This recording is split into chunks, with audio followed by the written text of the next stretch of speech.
Well, welcome once again to our Monday night live stream. This can be, the link can be found, excuse me, I'm going to post it right now. The link can be found on Stunt Hangar and at the bench.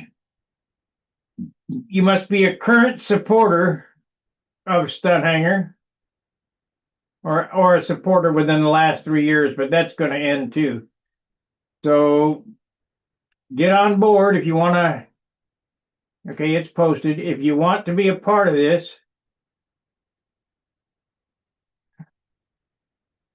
and become a supporter and get in here. Now, I want to talk about how this YouTube thing works. Just because you're a supporter on YouTube does not mean you're a supporter for this program. So let's say that you're a sponsor or a supporter at $4.95 a month, one beer a month on YouTube.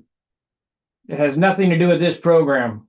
This program comes from Stunt Hangar and is hosted by YouTube. If I don't produce a certain revenue for YouTube, my videos go away on YouTube. And because they're in the business of making money. The reason why this is structured this way is this program costs me personally. I have to pay the Zoom Pro fees, and then the sponsorships. Hey, Steve, the sponsorships on YouTube help fund the forum. I hope that explains it to everybody because there's some type of confusion. I pay my $4.95 a month. Yeah, well, okay, that keeps the program going on YouTube. What's up, Steve? No, nothing much. It was too much water in the field, apparently, on Sunday. They I closed hear. the park. Here Yeah, comes Gary. beat Gary in again. I see we're getting some thumbs up already. When them little thumbs go like that across the screen, that's a thumbs. Yeah. Yeah, I see him every once in a while. Yeah. Kind of hard to post a thumbs up on your phone or on TV, but if you're watching from the computer, make sure you give us a thumbs up.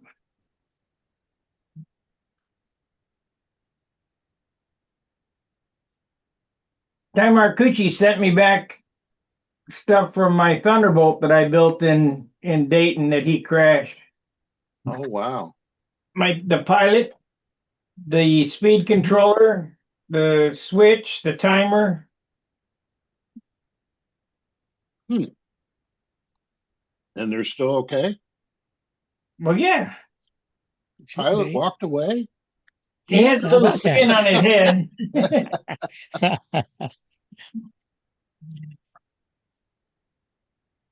Yeah, little skin on his head. Yeah, but it's a 45 amp speed controller, so it's Ooh, that's a pretty good size one. What motor did you have in there? a big one. A big one. Okay. I don't remember.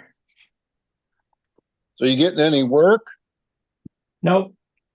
Because I saw a bunch of folks on motorcycles on Sunday. Since I couldn't go flying, the wife and I drove up the river road in Illinois, between Alton and Grafton. Yeah. Yeah. And we went on up to Pierre Marquette. And there were a lot of motorcycles out on that road. They liked that one. Did you ride the ferry across? No, just went over the bridge. Every once in a while we'll do the ferry, but the ferry dumps you off in O'Fallon and then you come back 70. Yeah. You go out 55 and go up to Alton this way and then cross on the ferry and then you dump you out in O'Fallon and run back 70. Yeah, you actually have to take two ferries. The Brussels ferry over the Illinois River and the Golden Eagle across the Mississippi. Those were the Missouri boat ride ferries. Yeah. Do you know what I'm talking about? No, I don't. There's a spot in, I think it's not the good, the bad, and the ugly. It's one of Clint Eastwood movies, Oh, yeah. and there's these guys towing a bridge across. They had a rope stretched across the river, and all the Oh, horses were on the barge, and they're uh-huh. towing their. And Clint is just standing on the bank of the river, and he said, "Well, we got to go. They're coming. They're coming." He said, "Nah, we don't got to go." And he takes his Sharps rifle, and he goes, and he shoots the rope, and he said, "We're giving him a Missouri boat ride." Oh, my. What the hell was that?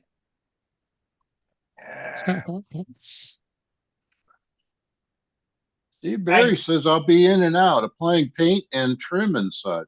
You're Oh, doing good. some work tonight on this stuff.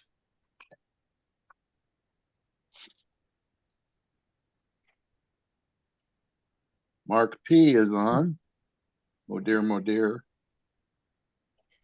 I'm sorry, Mark. I can't pronounce your last name. I think it's Ramowitz or something. It starts with a P. He'll probably put it up there.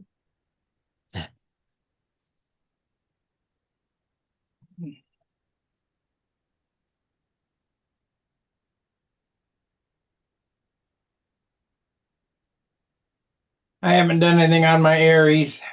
No, No. I know you were building tanks, but you finished that. Yeah, I just mailed them today. Did you make any progress on the shop? No, No, not that either. Okay. no. You going to the Belleville swap meet Saturday? I doubt it. There's probably nothing there for me. Oh, Mark says it's the Outlaw Josie Wales. That's the movie you're talking That's about. exactly right. That's the one I was thinking of.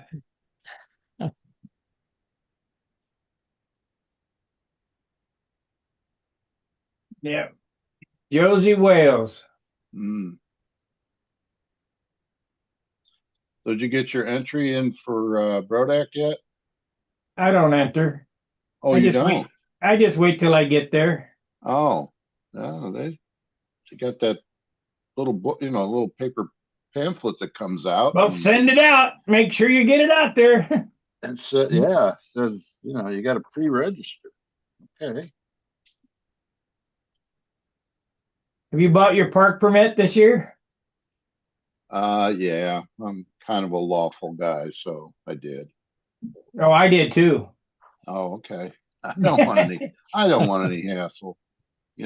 I know they never stopped last year at all, but you never know.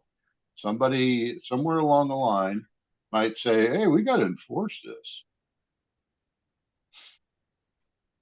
Well, I got last year's park permit in the glove box. They'll show that. That'll Show because that.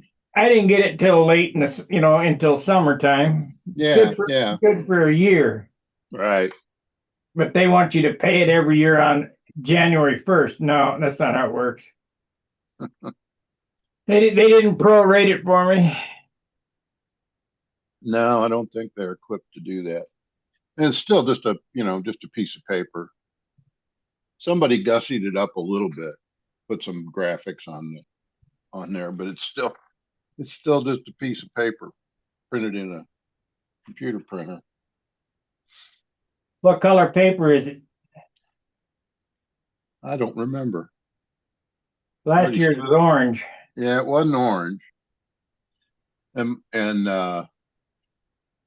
Mark Hughes put his in the window of his van when he was out there, and the sun totally bleached the color out of it.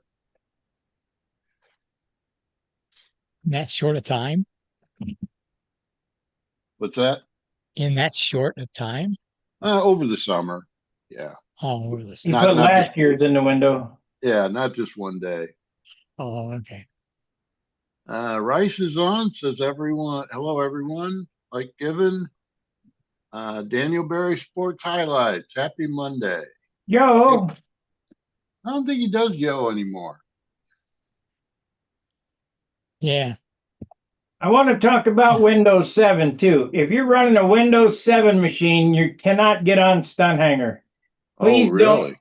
No, no. That's been obsolete for years or That's right. support. I'm getting a lot of letters, complaints that they can't get on with Windows 7. I can't help it. I don't own the internet. No, and you don't own the software that you're running. Right. Technically, you've just been licensed to use it. So come into the 21st century and buy Windows 10, which we're on 11 now. Yeah, Yeah. not a lot of computers they didn't allow you to upgrade to 11 for some reason. I got a laptop that can't do it. Windows 10 is better anyway. This is running 11. I hate it, but nothing I can do. Well, I didn't like 10 either.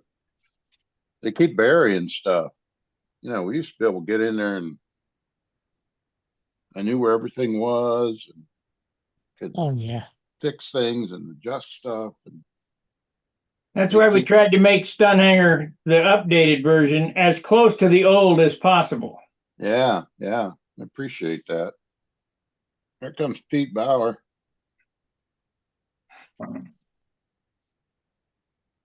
Hello. Hey, Hello, Pete. Pete.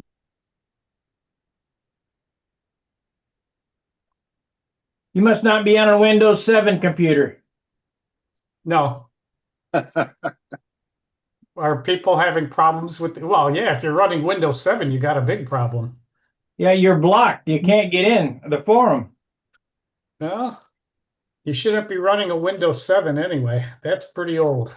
Well, and it's not been supported with updates for quite a while, so it's pretty vulnerable now, I'm sure. David Eskins is on Windows 7, and he asked how he gets in. I don't know. Buy a new computer. That's what the answer is. Yeah, you can get them pretty cheap now. Mark P said you had to upgrade to 10 first, then 11. It's a two-step process. Okay. I guess that's right. Windows 7 should be able to upgrade to 10, shouldn't it? I think, yeah. Depending on if your computer can do it, but yeah. Yeah.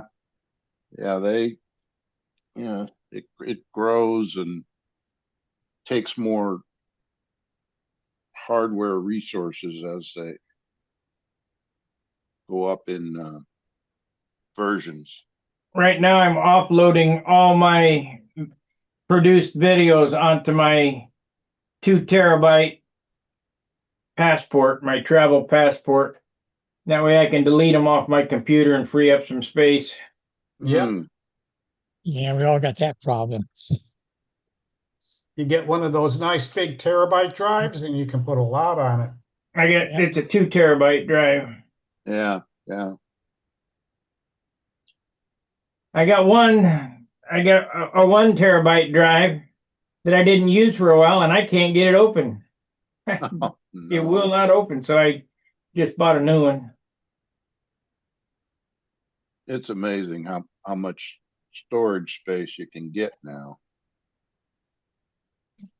Yeah, if you remember back in the day of the 5.25 inch paper disc. I remember back in the day of the 8-inch floppy. Really? Yeah, it was before PC. And on my first Radio Shack Tandy, it was a cassette tape. Yeah. Oh yeah. Yeah. Commodore 64. It was I had a cassette a tape. cassette tape that you could listen and it would sound like a modem. Yeah. They're showing our age, Pete.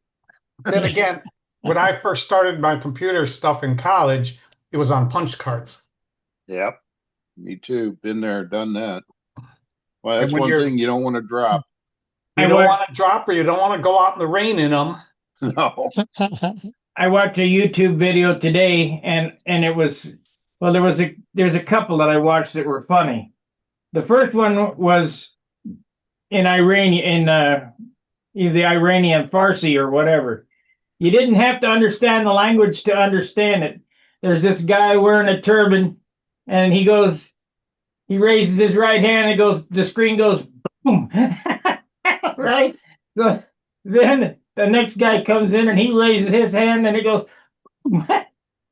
And then the next guy comes in and says, no, no, no, no. And then they're holding him at gunpoint, and he raises his hand and goes, boom. You understood exactly what they were talking about. You understand it? Yeah. The I other saw one one was, with an English translation.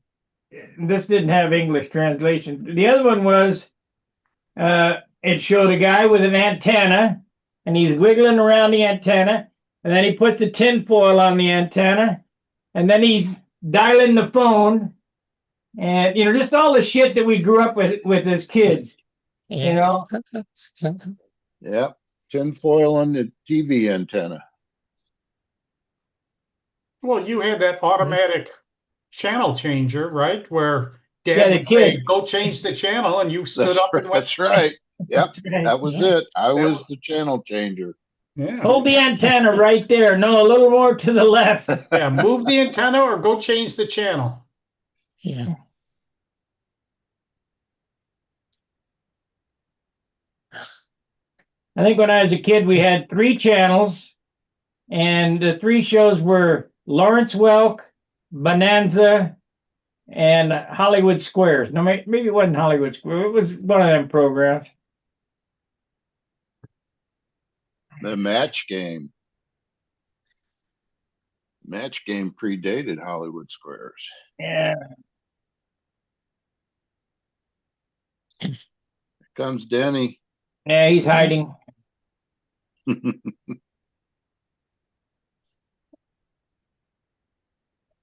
Yeah, turn on your camera and the microphone, Denny. There you go. There you There he is.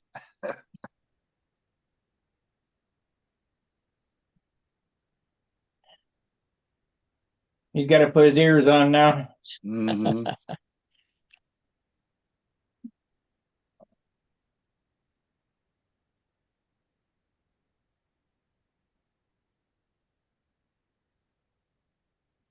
Ray B says, good evening. Who said that? Ray B 6095. Ray B. Hello, hello, hey, hi, ho, hey, hello.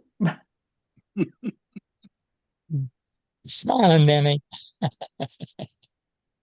Good morning, guys. Yeah.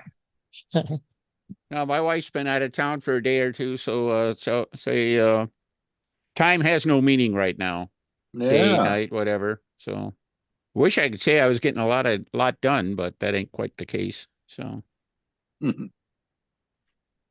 well, I do have an airplane to show off. I can do it now, or you want to wait till we get a few more people. We can get some more people. All right. Yeah. Yeah. Well, since I last saw you folks, I've been to the doctor to see about my shoulder, and he confirmed I got a torn rotator cuff. You too? Yeah, and I have that. I got had the MRI. Scariest damn thing I've ever been through. Oh man, yeah. 30 minutes in that little tiny tube. My God, I was afraid. I thought I was going to sneeze, and if I sneezed, I would have busted my nose. I mean, Yeah, it's that I tight. could not believe, I'm kind of quasi claustrophobic anyway, but my God. And I agree that 30 minutes lasted about a day and a half. So, Yep. So you're gonna have some kind of surgery? well, I got a big old gap. It's either that or the glue factory. So, Oh, What does a rotator cuff feel like? Because my shoulder goes in and out. It's not like a in and out of joint. No. It's actually the tendons that Yeah, attach and the I can't muscle at raise the my top. arm hmm Yeah. Right because it's now, I torn. cannot hold my arm straight out in front of me for more than a few seconds, and even then, you see how that's Yeah. shaking and Oh, and stuff. is it your right? Of course it is, Steve. Oh Are you new my. here? At least with me, it's my left, so I can still fly. Well, that's it. And I haven't flown left-handed since sometime in the early 1960s. I'm not sure. Mm. Yeah. We used to do that sometimes. Used to horse around at the end of a tank. Hey, look, I'm flying left-handed. And I think I did maybe a loop or a wing over that way, but that's it. Mhm. So, Yeah. I got a new right shoulder cap. Yeah. oh, do They you? put a new one in. Yeah. Reverse You the got balls. the whole shoulder Yeah. replacement? Mhm. Oh, Wow. great. So you're a lot of fun at airport security now, aren't you? So, Yeah. I don't know. I don't think I've been there yet. oh, But- all right. So that doesn't matter. They're not being paid, so they're not checking. Hmm. Walk through. I feel better about that. So, no. But yeah, it's not too bad. I mean, I can move it all around. Oh, It's that's great. Yeah. getting around the back sometimes it's what you don't want to go, but most of the time you're okay. Just Yeah. I tell you what, this will be near and dear to your heart, Sparky. I can barely sand on an airplane. All right. Oh, I mean, if I can sand for maybe 5 minutes or so with rough paper where the paper's doing all the work, which like it's supposed to actually. And that's it. But Here's your easy test for if you have a rotator cuff. mm, well, Here you go, Sparky. Get someone to do the test with you. that's it. The one that really did it for me, tried reaching straight up. I couldn't get straight up. no. And the doctor says, okay, now I'm going to pull your arm down, resist it. Well, I offered about 1 pound of resistance. Yeah. It Yeah. was just What I get nothing. is when I reach up and I start to come down, it'll crack like it's going in and out of joint. It just could be that you're over the hill, Sparky. So, Yeah, probably. I But mean, see, I've got that- enough motor offset that it'll pull my arm straight. yeah, There you go. but I think that's part of it. And I think, the other part, I think probably all of us, well, maybe not Gary, he's still a young man, but the rest of us, it's like, I sound like a bowl of cereal when I get up in the morning, the whole Oh, yeah. snap, crackle, pop thing. what do you mean Yeah. I'm a young man? Well, that's it. I'm I'm old. How old is Wesley Dick now? It'll be 93 or 94 this April. Still flying, right? No, he had to give up flying. He's having some mobility issues now, some balance issues. Mm. He's been having trouble with vertigo for a long time, and it really got him. So Oh, he didn't that's too fly at bad. all last year. I think it's first year ever. And sad to say, he hasn't. I used to take him to club meetings, once a month, and he stopped going to those because he flat out can't hear what's going on. Mm. So took him to lunch 2 weeks ago. Larry Fruits and I took him to lunch, and same thing. We were trying to talk, and it was hard to keep in the conversation. Well, loan him one of your hearing aids. He's got the next model above mine. Oh, Tell him to just- turn him up. I think the only thing at this point, the only thing that might work for him might be a cochlear implant or something like that. And I guess those are a real dice roll, whether they're even going to work or not. But what's his name? Williams from Michigan. Brent? No. Brent? No, not Brent. I think I know who you're talking about. Yeah, Jay Williams. Oh, I met yeah, him at your right. contest, I think. Yeah, he's there and everything like that. I thought he had he talks kind of funny and everything like that, but I think that's related to the to the hearing. Yes. He's got a cochlear implant. But at any rate, Just a bunch of old guys talking about our health problems here. He's the only guy I know that crashes every flight. it seems like it sometimes. Yeah. Well, there's one other, but I won't mention his name. We had my dad flying at the Nats when he was 88, But right. we were in the middle of the circle, and one of us always held on to the back of his shirt just to make sure he didn't fall over. That's not a Yeah. bad plan. Well, what the heck? Jack Sheeks was flying out of a chair there at the end, and then Yeah. that was before. And it's a lot easier to get good chairs now too. So he might still be flying if he is wrong. Because our good buddy Ed Waskey, he's got a Hi, first guys. class chair. He Yeah. brought the Brodak last year, Yeah. and I flew out of that, and that thing is great. Does it recline so I can do overheads? Sorta. It kind of leans a little bit, but Yeah. I didn't see it. I must not have been paying attention. well, we How did do you it. go I around in flew a circles? flight. You remember we did the old time or the old fart pattern? Excuse me, Yeah. the senior pattern. I Yeah. took a flight after that with it.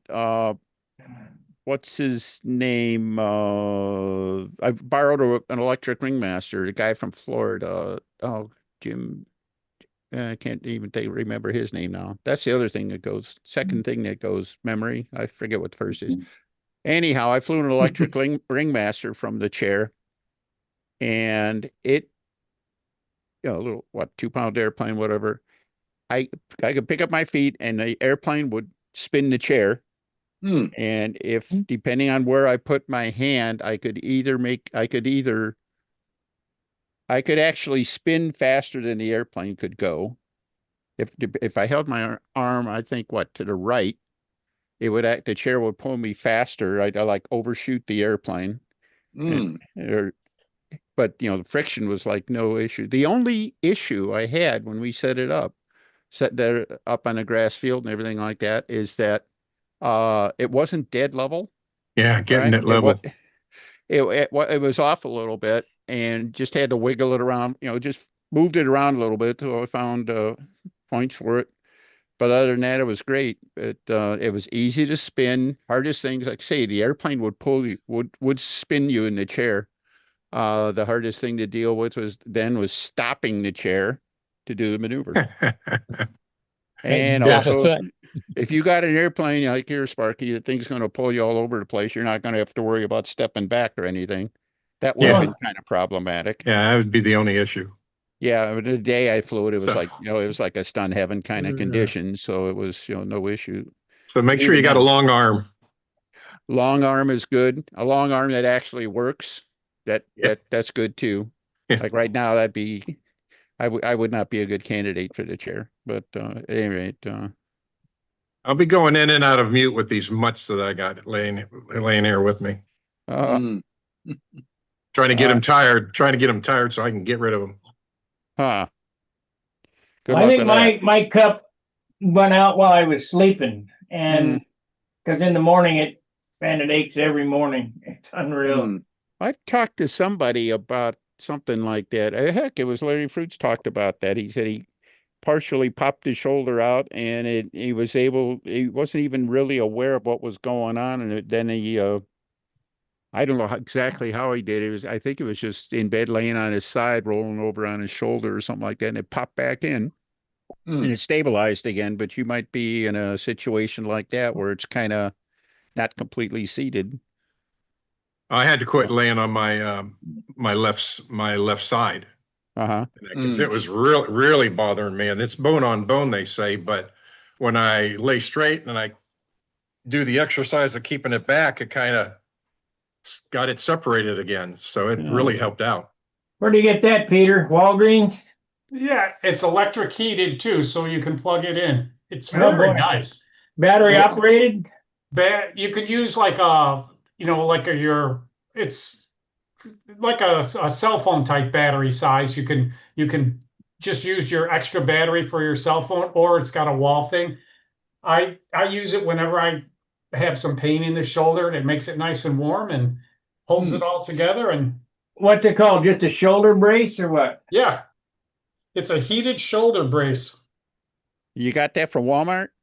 I don't know. I think I got it like on Amazon, but Okay. I'm sure they're out there. A heated shoulder brace. I'll Well- look it up. I'll find it. Yeah, Yeah, Sparky good. won't use it. He won't use it unless it runs on nitro. So But hook up He a don't do 6S Sparky battery don't do to it. electrics. That'll So keep you warm. that'll keep you warm. Yeah, Huh? smelling good. Hmm. Anyhow. Okay, is it a toe logic or? Well, here's one with massage. Yeah, Yeah. there's ones that Yeah. I don't believe the ones that have the red light that's supposed to help. This is just a heated shoulder brace. And there's a ton of them out there. Mhm. Yeah. Hey, there's one that- my buddy there at the office, my junior partner, he was talking about something that does the red lights and stuff, therapy for his carpal tunnel.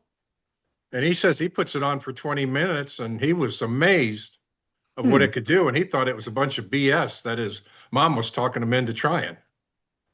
I So- think that's one of those things that, it works for a certain percentage of people, but not for Mhm. everybody. Well, there's a wide price range. One is $19 and one is $89. Yeah. I have no idea which one I have, but yeah, it's very, very comfortable, and you can have your little battery pack and put it in your pocket and wear it when you're sanding. Oh, All I don't right. want nothing to interfere with my sanding. no. Zen, huh? Well, That's it. hey, I bet you the $19 one, that might be the nitro powered version. So you might, to get the electric, you might have to spend a few more bucks. But We got them 59, 56, 49, 79, 59, 54, 56, 19. Let me look at this $19 one. It'd be I worth would it. have, I would well, have to what say that is that's a bra that's only half finished. All right, so you just wrap it over your either shoulder. that or it's so, where it's being shipped from. yeah. Yeah. It looks just like his. Hmm. Let me share. Hmm. Let's see here. Share. I swear they're all made by the same people. It's just they brand them You're different. probably right about that. The difference might be, well, let's. All Yeah. right. Three heat Heated, three levels, heat yeah. levels, 300 Oh, that one- milliamp, or three. that what one is it? 3,000 comes- milliamps. That one comes with the battery pack. Yeah. Then we got this one. Let's go back here. 56. They look exactly the same. Well, except that there's a battery outside here. Yeah. Might be a bigger battery or something.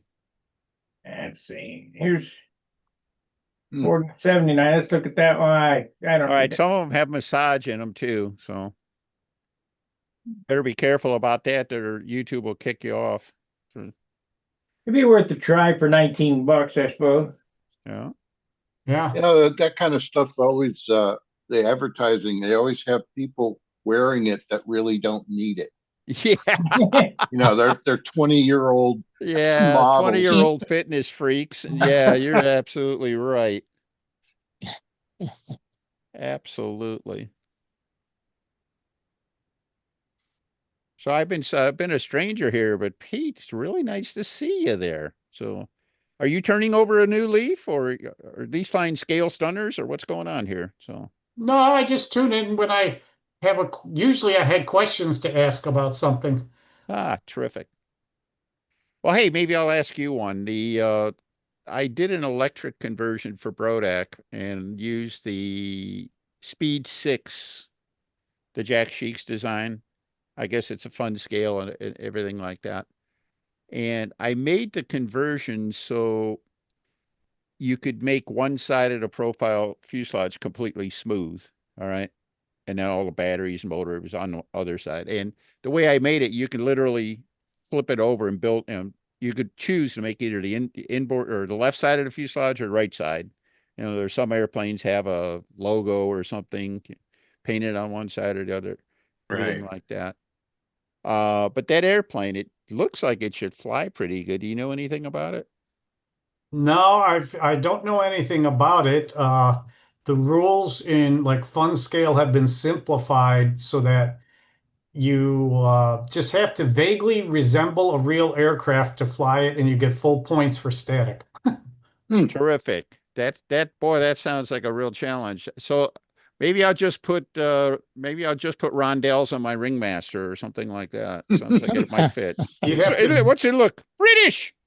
You have to vaguely look like a full-size aircraft, and you get the full points, 10 points for static. But and you need like one drawing or photo or something just to say, see, this is my plane, and if you squint, it looks like it. Ah, see, okay, I'll tell them to go to the Brodak factory and take a look at the one hanging in at the rafters there. Oh, wait a minute, they may not be. No, It's way standoff scale, right? Yeah. All you need to do is get someone to build a full-size ringmaster and fly it, and then you can fly all ringmasters in Terrific. scale. Heck, sounds like it. I was, Ed, I think he's the only one I know who's got one. He's got one of those, Ed,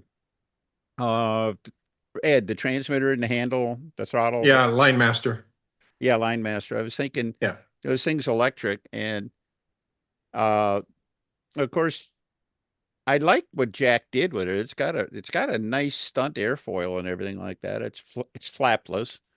I think it's 20 or 22% tail or something like that. I think it would be at least a nice sport flyer. I wouldn't expect to get into a cornering contest with a real stunt plane or anything like that, but it ought to fly that way. And then turn around and put the line master on it, which should be pretty easy to do, and it should be. Yeah. It should teach me about trying to fly, try a scale. Oh, that's right. You're Schedule. right at that age. That's it. Yeah. I'm even old enough to fly in my own senior pattern now. So Yeah. Well, my Corsair's going to have the receiver in it. In fact, I showed you a picture where it's at. yeah, And then the RC T34 that I converted for scale, yeah, I'm going to take out the Fataba's receiver and put that line master in it and that. So, and give it a shot. yeah. Now you haven't actually flown the line master yet, have you? Well, I had Mark Radcliffe because I couldn't. Okay. He flew the ring rat, and Okay. What I kind of like about it, and I didn't realize it, is you have to set your RPM. So if you say I'm going to set 80% power, when it gets going, you've got 80% power, but if you squeeze the trigger, you'll give it more power. So when he went to do wing overs and stuff, he squeezed the trigger. You can hear it rev up and finish the wing over, and then when you release it, it goes back to 80%. Okay, and then if you're at 80%, how do you get it? Can you idle it down then to land? You got a kill switch. You can only kill it. You can't throttle This it is down? on the 2-channel. Okay. On the 5-channel, it's a different story. Yeah. Okay. Okay. Ed, when you get a chance, Ed, look at Stunt Hangar under the scale section. There's a guy wanting to talk to someone who actually has used one of the line masters. Oh, okay. And I know the guy, he's from like Switzerland or something, Peter German. Yeah, Oh. I did see that post. Peter German, he's been flying stunt for a long time, older Build gentleman. nice airplanes too. He sure Yeah. does. Built a lot of airplanes. I've talked to him some about scale, but I think he's from Switzerland or somewhere over there. That sounds right. That sounds Wow. right. Yep. He's looking for solid feedback on the line master. Yeah. Mhm. Like I said, initial things was I like it, and it's a heck of a lot better than what I designed when I took my RC car handle and made a metal bracket and did all that Mhm. stuff. And so, yeah. Is Yeah. Yevitz still building? Yevis Fernandez, or I think that's what his name Oh, is. Eves? Eve, yeah, okay, whatever. Don't know. I haven't seen anything published from him in a long, long time. He's a super builder and fast. Yeah. Hey, Ed, if you want to see some other handles, Bill Bischoff posted some pictures also underneath Okay.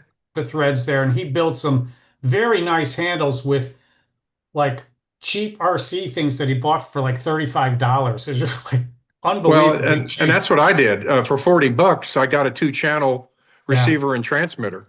Yeah, Bill Bischoff, he posted a bunch of pictures. We've been trading pictures of what he did versus what I did, and he built some gorgeous, very simple handles. Yeah. Mhm. It's just the way I did it. It was pretty heavy. Yeah. and that.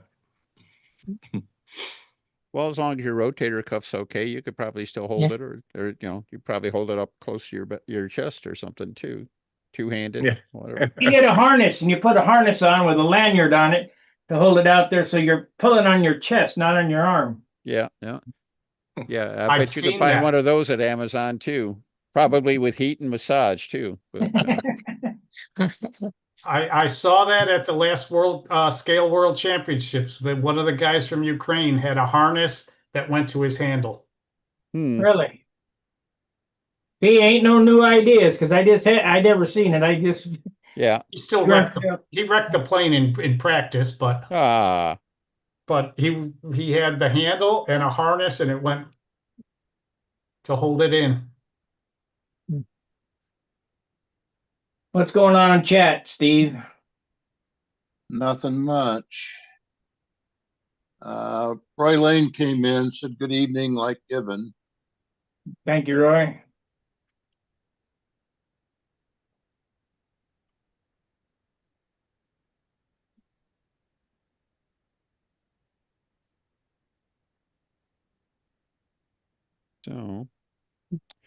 so Sparky, I think the last time I was here, you were cutting out your 1,000 ribs for your new Aries or something like that. I got them all done. I got all the ribs cut. Mm-hmm. That's a nice. Oh, that's an RC car handle. Yeah. And it worked pretty good, and stuff. But talk about a pain in the neck doing it. And see, I don't like to fly trigger for throttle. Like my wife's flies with we took the spring out of the steering and used that for throttle. Because Oh, okay. I like a dial throttle that I can go like that. I never could get used to a trigger throttle. Other people On the do. wrong side. The dial's on the wrong side unless you're left-handed. Yeah. She's left-handed and that's the way she flies. Okay. Well, Ed, do you have the line masters handy? No, I sent them over to Carlos because the very first run, some of the battery holders can cause a problem and get loose. So he said, if you send them, I'll update them all for free. So I'm Yeah. waiting for them to come back. Well, his single channel unit is a trigger, right? They both are. Yeah, okay. But on the 5-channel unit, you could do like Pete's talking about. You could put the throttle on one of the. You got dials there too, right? So you could just maybe use a different channel I'd for it. have to go back and look. On Yeah. the 5-channel, you have switches and buttons, but you still have the trigger. Yeah. Yeah. But if you didn't want to use the trigger, you might be able to move it someplace else. That's what I was getting to. So I don't think so. I don't know No? I don't know if the 5-channel has a dial on it or not. No, it's got a 3-position switch like for flaps. Yeah. Well, I could go look it up. I'm just curious. 'Cause I think, Pete, I think that's, what you're saying makes sense. It seems holding a trigger at exactly the same throttle setting, through a flight would be kind of problematic. And then, whatever, but, All right, the mutts are outside. okay. Well, what the heck? So Carlos it's is got probably looking for feedback. Maybe that's one thing that people might like. Yeah. Take the trigger out, which might be a simpler build anyway. I don't know. Just put a dial on it. But so when you program that 80% throttle, is that something you have to do? Do you have to like plug it into your phone or plug it into a PC or something like that to do that? No, you do it right on the handle. You boot it up, you put in your model, Mm-hmm. and then when you select the model, then it'll ask you to set it, and you go from there. Mm-hmm. Mm-hmm. So it has a 3-position switch, 2 push buttons, and I think 2 toggles. I got the paperwork right over here. It's Mm-hmm. I just put it up. Things are getting too complicated. There we go. Scroll up so we can see the other picture. One with his hand on it. Oh, hang on. Oh, All right, that red button at the top of the thumb, that looks like a kill switch, right? Like This there's is two the red 5 buttons. channel. Yeah, on the very, very top. Yeah, the red button on The the little top. round one, the little Yeah. round one is how you Oh, start okay. programming. Or maybe, scroll up. maybe, I want to see his hand on it. Okay, hang on. Hang on.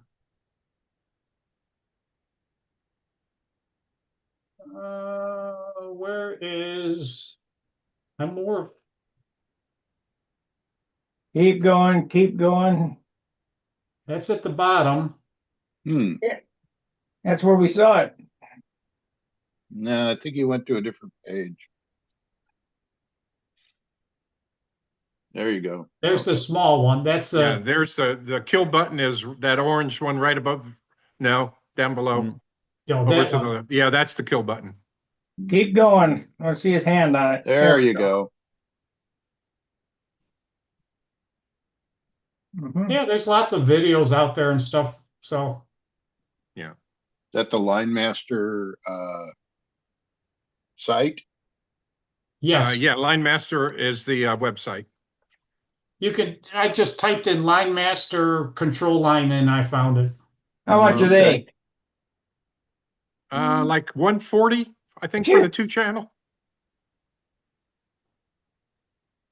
And I think 160 for the 5. I don't know, that doesn't strike me as all that bad, but Store. Oh, come on.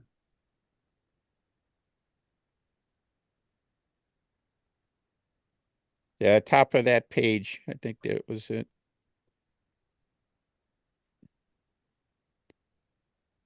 Oh, he's not making it. I thought you. Where do you buy them? I don't see the Yeah, you click on his store and it takes you to his store. to his store.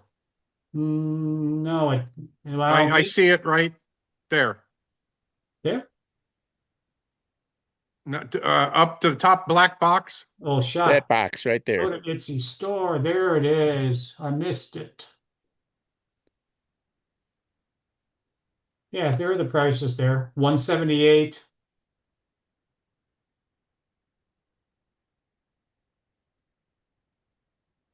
$149 for the simple one, 178. Oh, and they have left hand and right hand. Yeah.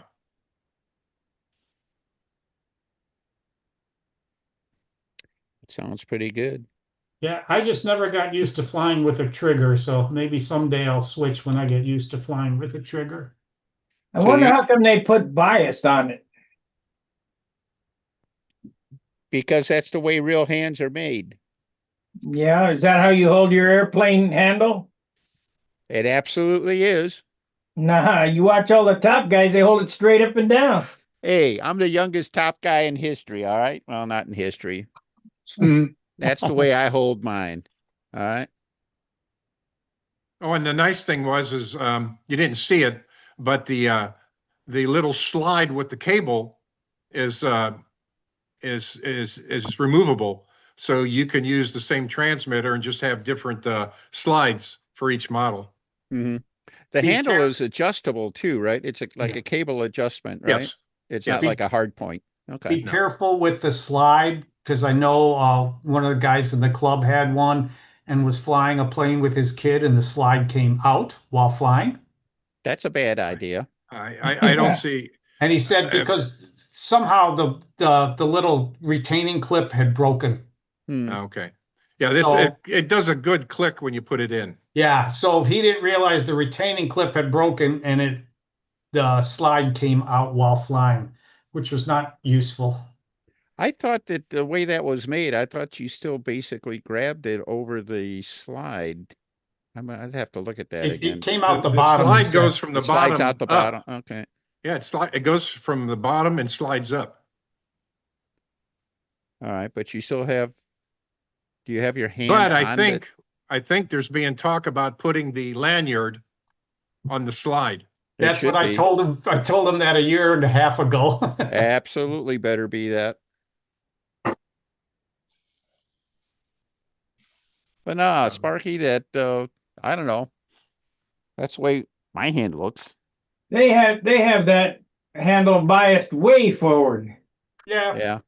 You're flying a scale model. You fly, you're flying level, gentle maneuvers and stuff like that. I think even if you're used to I see some people try to fly their easy just and they try to fly the handle dead up and down and train themselves to hold it that way and whatever else. And that's that's a lot of work. And I think it wouldn't be nearly as much work to fly basically to fly just a smooth scale Well, the Easy pattern. Just has that much overhang on it because of the reel Yeah. on the front, or a If front. I was You, thinking of a you lead. really? If Yeah. I hold this level, I can't do much as far as up, but I can do down. Mm-hmm. Mm-hmm. So I used to fly with handle that had a little bit of a pistol grip, like your handle, Denny. Remember, I flew Yeah, those yeah. for a long time. And I Billy, liked your write-up on the history of the CSC handle. was that you- cool? I gave you credit. I gave you credit. Yeah, you sure did. You sure Um, did. I found, Billy Warewich got on my case real hard about that. And he said, I want you to start learning to fly with the handle straight up and down. And I fought him for a while. And finally I said, okay, and you're right. It does take a while to transition, but I fly better with it. Yeah. The handle straight. I think it has a lot to do also with the physiology of the individual person. The amount of you have a fulcrum here, you have a pivot point, and how much up and how much down you have from there kind of determines. If you're already holding your hand down, some people don't have enough down. And then if you have a lot of up. You can do like Steve does. Mhm. Yeah, well, Well, there's always that. And you watch So. other people fly. Some people use about this much throw, and some people use this much throw. You ever watch Walker fly? He's got a tremendous amount of throw on his handle. He really, and so did Bill Simons. You watch Robbie or Gieske fly, and their handle moves about that much. Almost imperceivable. So it's each person is different.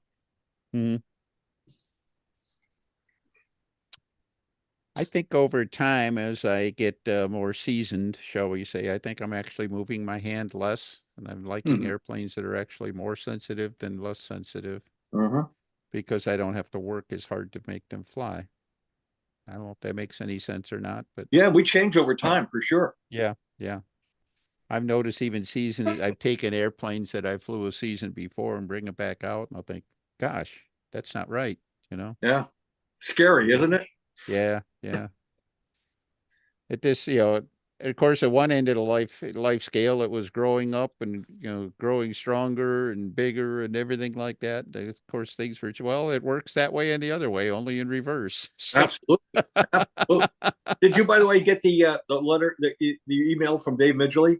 I just saw it. That's terrific. That at least that settles one mystery. Yeah. So, That's great. If he can't do that, I mean, if he sends it to me, I can either make a new one that's, that will be the mold one, out of aluminum filled epoxy.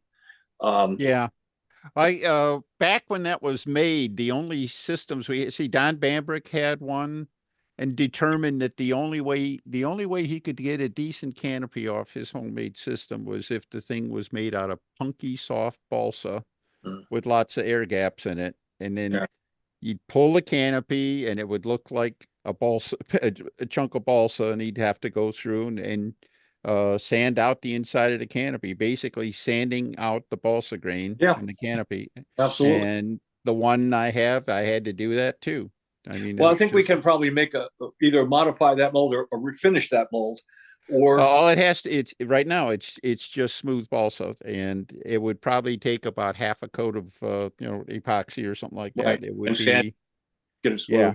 Yeah. Just And then, basically. then I wouldn't even pull them off that. If you're going to pull a lot of them, I would then take and make, I think I showed it a couple times back, how to make a aluminum filled epoxy actual model that you can pull hundreds of them, if you had to. Let's hope we have to do hundreds.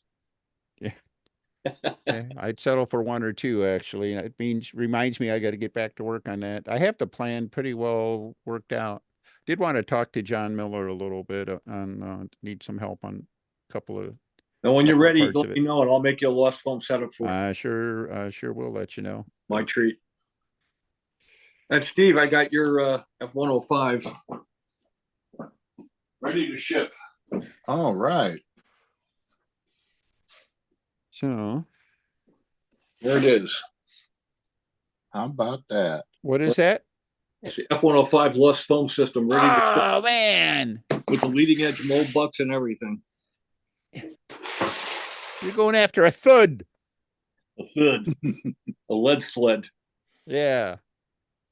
Yeah, I got the plans from Flying Models. Mhm. I thought it would be Huh. a good companion to the Crossfire. Did you ever see the one that Randy Powell made? No, I don't think so. Well, just the pictures of it. I never saw a final, but It was gorgeous. mhm. It lasted 2 flights. Yeah, Oh. he was in that kind of regime as he was crashing everything. Mm. He built Here's the stuff to make canopy molds, Bob. What's that? This is the stuff to make canopy molds with. Is that Tooling board. yeah, tooling board. Mm-hmm. Yeah, how much does that block cost you? I don't know. I got it for free. Oh, tooling board costs a pretty penny. Thank you, Danny Winship. Exactly. I got a Thunderbolt canopy around here too somewhere, but I don't know what happened to it. That's why you're not building Thunderbolts, huh? Exactly. I got something exciting to show you guys. Alrighty. And this is not something I made, but something I kind of designed. And somebody else made it. You remember sometime back I showed everybody a little fixture I used to hold the stabilizer so I can adjust incidence and it can just tilt and I can adjust skew, right? Yeah. Mhm. I, mhm. It was a homemade little unit. And I showed it to my friend who owns a company called Old School Model Works, Mark Oh, yeah. Lanterman in Cincinnati. I used to work with him when I was the editor of Model Aviation. He was my ad rep. He was their ad guy. And now he has his own company making kits. And I showed him the picture. I sent him a picture of it. And this is what he sent back to me. Oh my, look at that. And you can adjust this way. You can adjust this way. You can adjust it by moving them this way, and you adjust it this way by sliding this thing on your table. And there's 2 of them, obviously, not just one. Here's a kit of parts. I'm going to do a how-to build on the other side.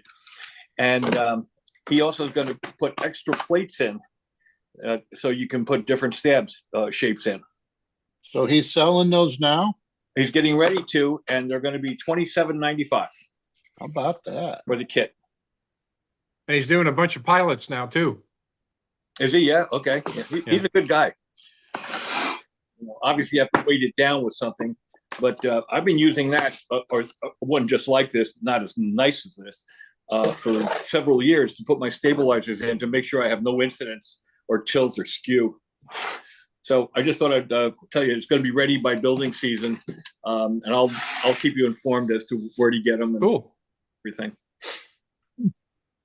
That sounds good. Looks great, man. Yeah. Yeah. Cool. You mean TLAR is going out of style, huh? Yeah. For some people. Just look Some at it. Nah, that's it. So Pete, what'd you think about? I got your message today, your post message. Apparently, there is somebody guy trying to make waves about these synthetic lines. So I got a hold of a friend over in FAI in Europe, sent me what they're talking about, and there's going to be a proposal, and that'll be voted on. The meeting is at the end of March, and the one guy who's the head guy for F2 is the one that's making a big fuss about the spectral lines and they're unsafe, and his email is complete nonsense. Mhm. As everything at FAI usually is. Complete utter nonsense. So we just gotta arm our guy who's gonna be there at the meeting with all the information he needs to try to shoot this down, because it's complete nonsense what the guy's talking about. He was talking about how the grass is dry, and if you put your lines down on, synthetic lines down on grass, it's going to damage them. Well, I would think that anybody going over, I know that all the open members on the team are flying steel. I don't know if the junior member is going to fly steel. He's flying on synthetic right now, but he may be switching over to metal. I would think that, a common denominator, everybody's flying on one thing. You don't want to be the only one out of step and be questioned, or have an opportunity to get over there and have a ruling made against you. I would say the smart move is to go into metal for this cycle, Yeah. and then get a definite answer from FAI about the future. Well, someone must have been this head guy for F2, Pavel Barbaric. Mm-hmm. He said he received, I'm just reading his email, which was forwarded to me. Last 3 days received an amount of emails concerning what he calls plastic fishing lines for F2B. And all his arguments, he apparently doesn't know anything about them because he's making all kinds of really silly arguments about them. Well, that's how rules makers usually are. They don't know anything about what they're making rules about. Oh, that the specific movement of this are a source of friction and can cause stresses on the line because of dust particles that would act as an abrasive to the lines in long term. And that, of course, nothing abrades steel lines, right? I mean, they never Wow. kink. I tell you what, you get me on the pulpit, and I'll tell you why you're a criminal for using steel lines, because they're so dangerous and they are so prone to failure and everything else. And if they oh my God, everybody ties them different, and oh my God, they get kinks and swirls and everything like that. And you're a true disciple. that's it. I mean, dogs guys, and cats living together. I mean, it's crazy. So how long ago did AMA rules begin? It's specifically written into the control line rules. Well, the general rules have been, it's been acceptable for quite a while, but to get them specific for each discipline. No, the general rule. I said it's got to be at least 10 years ago. Oh, it's more than that. When Stunt adopted them, the combat guys had already been using them for 14 years. Yeah. All right. Yeah. That's what now there is, if he wants to argue anything, the Spectre lines don't necessarily play nice with steel lines in combat. When you get a line tangle, the Spectre lines, whoever's flying those, because they're so slippery, he keeps control of his airplane. The guy in steel lines doesn't. And when they're all done, if they do get untangled, get it all separated, the guy with steel lines is likely to have swirls in his lines afterwards. The guy with Spectre will not. So there can be, and you've even heard like, what's his name down in New Zealand? Gerald Whitmer.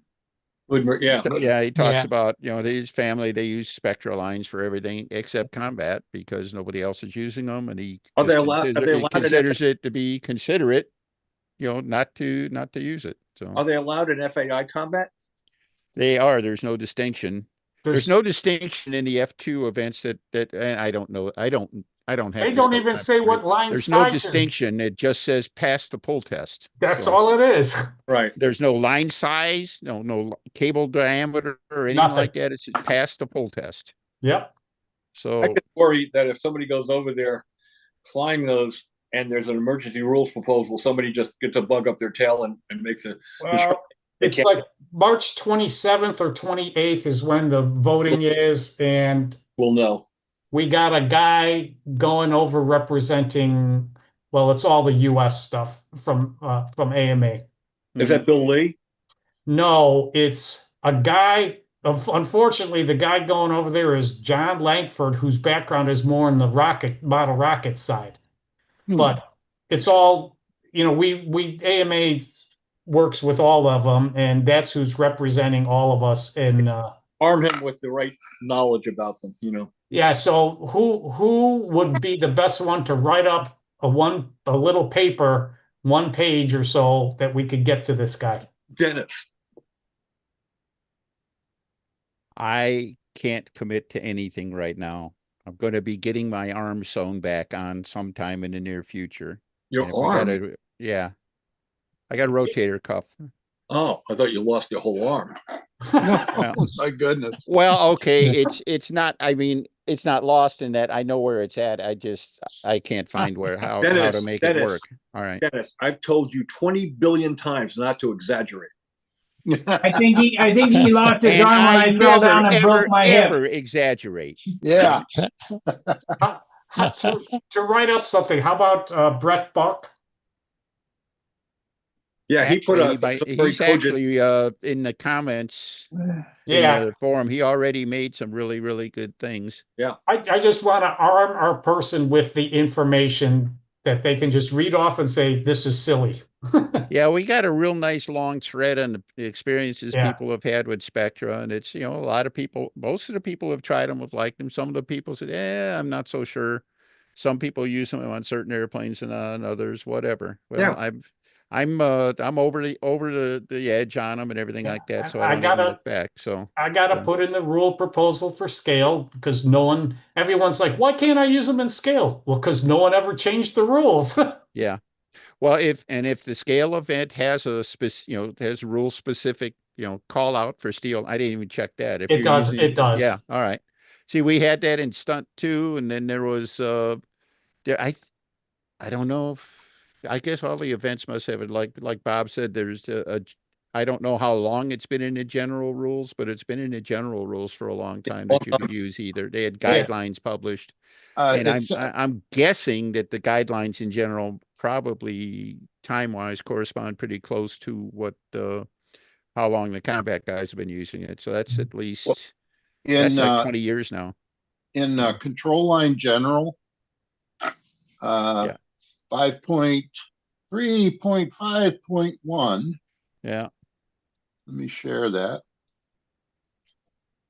I have it highlighted. Says spectral lines are not permitted in competition unless the specific rules for the event flown expressly permit such use. Right.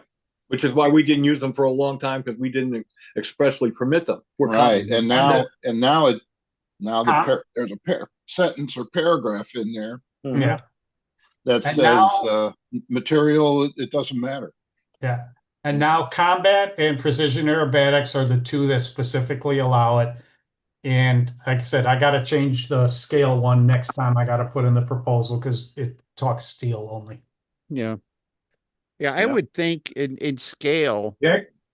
well, okay, in any event, if you were running a scale contest under AMA rules, and if as CD you published ahead of time spectral lines to the general specification will be allowed, you can make that part of your contest sanctioned and stuff like that. We actually did that at Brodac one year before they became legal. And so you can do it that way, but obviously, Pete, what you just said is the right way to But do it. FAI is not going to operate like that. Yeah, of No, course they're not. we just want to get this straightened out. Hopefully, in case anyone is using them, Bob, like you said, Yeah. or was thinking of using them, let's get this straightened out because right now FAI just says pass the pull test and you're done. If you go to the FAI website, there's a thing on top that has Judy Garland and the Scarecrow and the Tin Man and the Lion. Hmm. That's definitely Oz. Mhm. I was going to say, FAI, doesn't that stand for Fluff All Innovation? Or Yeah, something like that? Yeah. This is the second emergency rule change that I've seen in the last month. Oh my. And That's the other one is specifically addressed at me. They're changing the rules so that to try to make it that I don't win. Them damn Americans. Yeah. And they didn't here's- get the rule passed, so now they're trying to say it's an issue that needs immediate implementation. Yes. Well, they don't like us for some reason. Yeah. There's Don't put an N number on your airplane. Put a doggone different country's N number. Mhm. Yeah. It's no longer N for us now. It's USA. You have to have USA on your airplane. Oh my. Mm-hmm. There's control line precision aerobatics rules. Mhm. What Yeah. Bob Hunt referenced. Yep. There it is. No requirements for specific materials, construction, test ratings, or dimensions. Mm-hmm. And we have Dennis to thank in a large way because he campaigned for this for a long time, and I think it's a good thing. Flown on him, I don't after a couple of flights, I don't really see much of a difference. I have to trim my airplane differently, but there's not a detriment. Yeah, well, I actually, Phil Cartier, talking to him about it. He was the one who, got me thinking, why aren't we doing this? And Yeah. when I started using them myself, I enjoy it. I enjoy the trim, but Bob, I'm prone to building, I think, for smaller airplanes, it's prohibitive. Certainly on a half A size, compare them to like, 008 steel cables, versus, Spectra. It's like a no contest.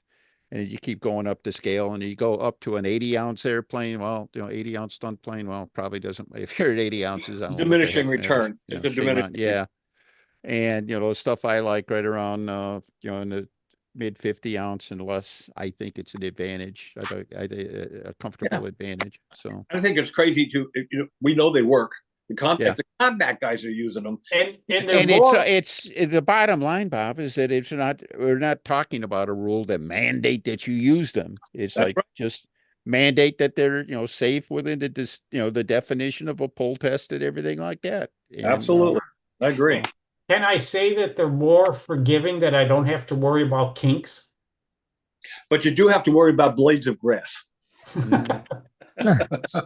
Who? Yeah. It's because they're Geku? blades. Yeah. Blades. Yeah. There you go. Yeah, they're blades. They can cut. Yeah. They're kink proof.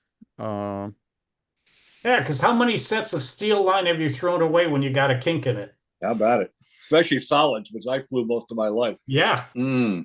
Yeah, well, actually, I think all of the lines that I've thrown away in the last, 10 years or whatever was because somebody tripped on them or they got,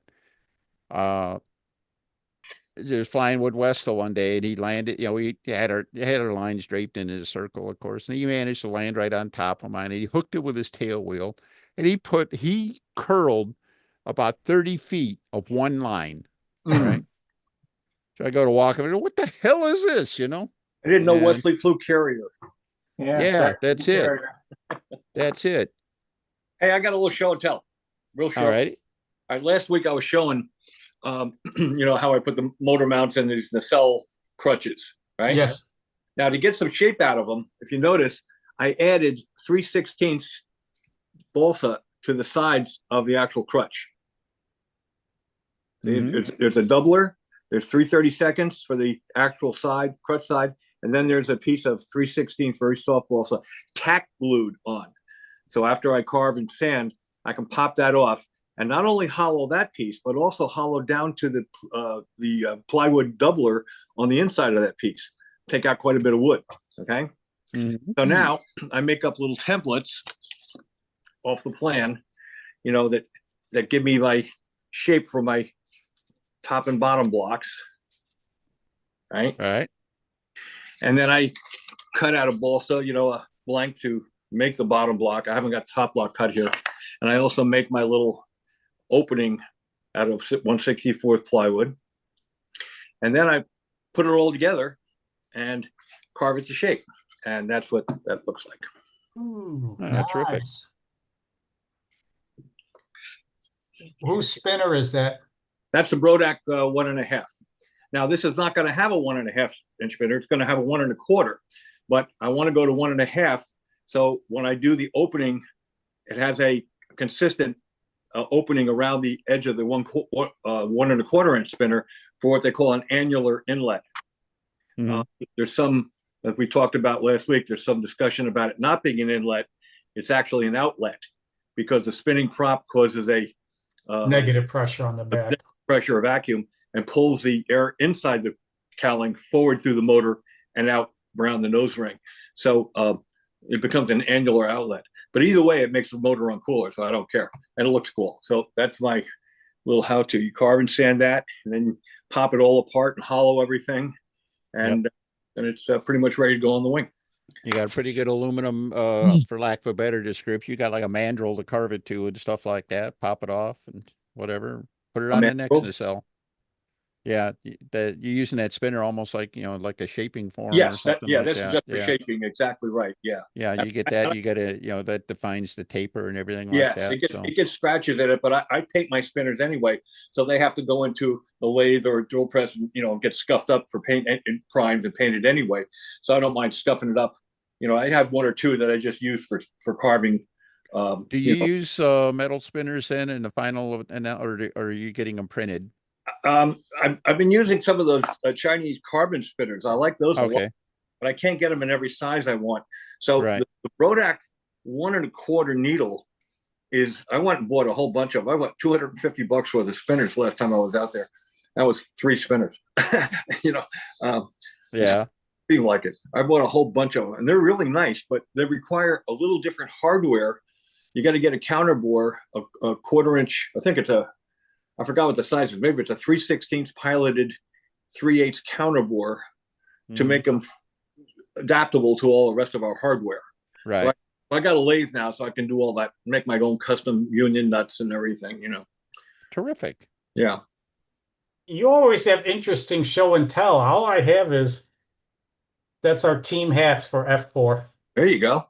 Hmm. Did you carve that yourself? I bought it myself. I got 15 hats for us. The other thing I did this week, which really won't show well on video, but I'll get it anyway, is I used that, Dennis, that stuff I was telling you about, that 3/10 ounce fiberglass weave. Yeah. I used that to cover the wing for this airplane. I'll get the wing. Hold on a second.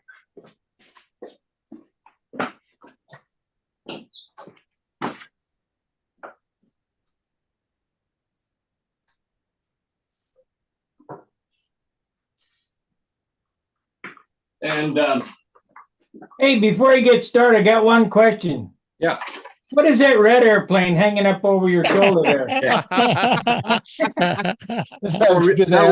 will remain a mystery from here forward. That is the most famous sweet sweep in history. So, Yeah. So here's the wing. Now you really can't tell much looking at it from here, but that's covered with that stuff. Using what I did was I first brushed the coat of Z-epoxy onto the bare wood, heated it, and wiped it and got it soaked, but got it dry as I possibly could, and then sanded the wing. And then I put another coat of Z-epoxy on, put the cloth in place, heated it so it got less viscous and would soak through the cloth. And then the nice thing about this stuff is, apparently Sparky's right, it does have some sizing in it, which in one way is not so bad. It doesn't go around corners real well, but what it does allow you to do is squeegee off every last bit of epoxy, because it won't move the weave like you do when you use carbon with no sizing in it. It'll make like a slurry, and it moves and separates. This won't do that. So then I put a coat on and let it cure and sanded it. And then I put one more coat of Z-epoxy on and wiped it off. And that doesn't add anything. It just fills in any little minor imperfections. And then sanded that. So the total weight gain, and this is about a 630 square inch wing with flaps. The total weight gain, I started out with a wing that weighed 10.6 ounces with the controls and everything in. And now it weighs 11.8. But now it's going to go a little lighter because I'm sanding on this and powdering off a lot of the Z-epoxy. So it'll probably go down to about 11.6. And that means I've added an ounce in covering and epoxy. And now all it needs is a thin coat of primer and go right to paint. mm-hmm. So I think that's good. And that's my little way to hold my horns in place. Yeah. Yeah. Yep. Anyway, that's my show and tell. Terrific. I'll show you what I was going to take. My plan was to leave for VSC this week, but I'm not making that trip. So No. where am I? What is that, a Pathfinder? I think Bob might know what it is. That's a swinger. No. No. A demon. No. What is it? Oh, it's a Blue Angel. Yep. It's a yellow It angel. is a Blue Angel. Instead of making it like a Blue Angel, I made it like the old kind of a modernized version of Beetle Bomb. All right. Oh, yeah. Yeah. The That Bearcat. was a Blue gives- Angel or so The whatever- Bearcat. Whatever. Uh-oh, its nose just fell off. Yeah. Anyhow. All right, Sparky, I know you're dying to ask.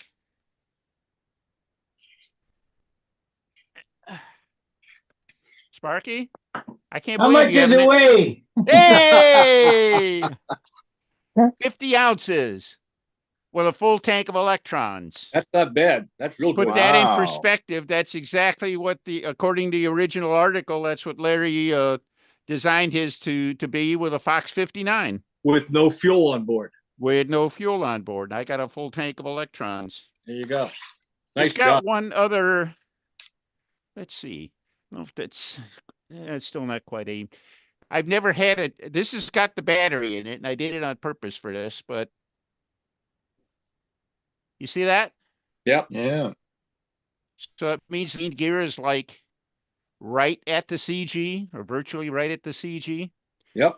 which ought to make it pretty doggone easy to make takeoffs. Mm-hmm. It'll be a little bit, you have to just be careful on landings. And seeing that, instead of putting a bumper on it, I actually put a little tail wheel on the tail. Yeah. In where the bumper would be. Hmm. But it should help save it. Did you ever see Lou McFarland's Sharks?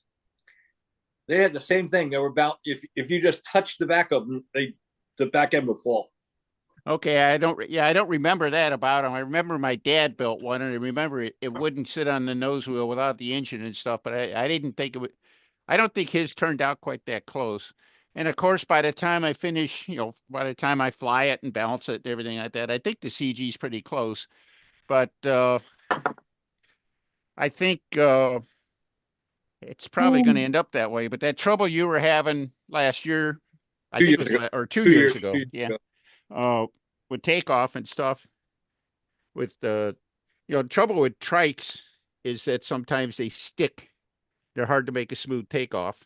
Well, if the main gear too far aft of the balance point. If the gear is too far aft, Yep. or the angle nose. of attack is wrong. Yeah, Well, this is slightly nose high, and you Yep. see where the where the gear is. I think it's going to be real easy to take off. That's what Mark Klipinski told me about his Tempest. He said they had to use about 1/4 of a degree to 1/2 degree positive, and you had no problems. And of course, making the gear as far forward as possible without having the airplane fall on its tail. Yeah, I would. I had the last trike I built before this. I had the gear was far back, but I had a real pronounced nose high attitude on it, and it actually wasn't a bad combination. How was that geometry set up? That was set up about that's just about dead level. I haven't had much trouble with taking that one off. Mm-hmm. But heck, on that one, I actually made one takeoff on the grass in Detroit. I wish the heck I could have bottled it and saved it. I was actually able to rotate it and roll it on the main gear before it left the ground. Yeah, that's what wow. Remember that I did that one time. Remember that Crossfire I had that was mostly blue trim? Yeah, You liked was a high aspect ratio one. That's why you liked it. That was that way. You could hold it on takeoff with the nose off the ground and not actually leave the ground, and then you could just let it just gently come off. The geometry was perfect on that airplane. Yeah. And I got 40s and for takeoffs and landings almost across the board. Which is something to be considered. If you can do really good takeoffs and landings, especially in the wind, that gives you a definite advantage at big contests where they're multi-day contests. You're going to have days that are windy, and if you have you can handle that's it. Definite. Anything you can do to stay in control of the situation. That's that's really in it. Absolutely, you get the free points. It's one of the easier things.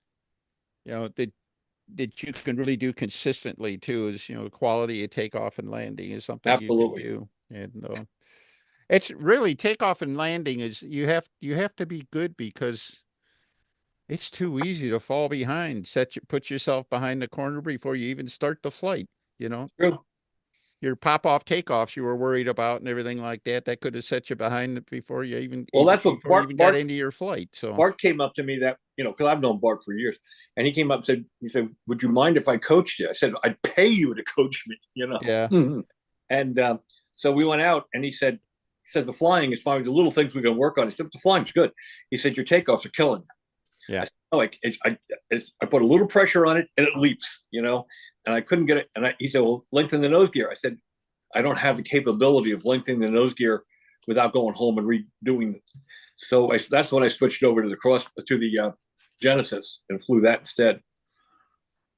So, but I wish I'd found a way to make that nose a little higher. I like the way that airplane flew better. So. mm-hmm. Would a larger nose wheel have the same effect? Yes, it would, but trying to find one that's just enough larger in diameter, because if you go like an eighth of an inch, it's too much.